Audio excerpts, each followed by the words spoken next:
2026 has started.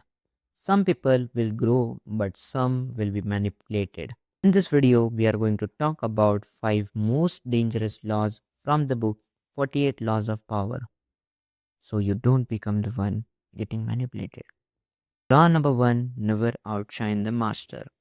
What if teacher scolds you for your smartness that you are right? In the same way, your master will also do like this and will reject you.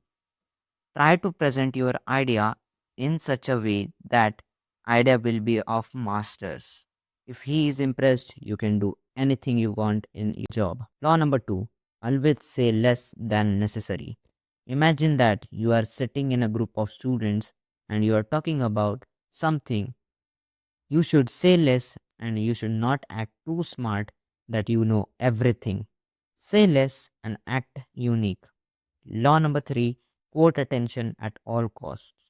Imagine you have faced loss in stock market. Don't worry, make small goals, try to achieve that and this will lead to your success.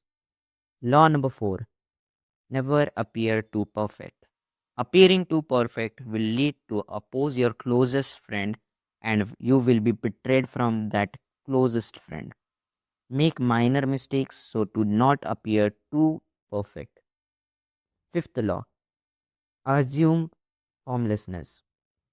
When your enemy attacks on you surprisingly, then act like his attacks have no effect on you and also try to escape from him because attacking unpreparedly will lead to defeat. Hope you like the video. Make sure you will like and give feedback in the comment section. Hit that like and subscribe button for more such valuable and quality content. Stay tuned.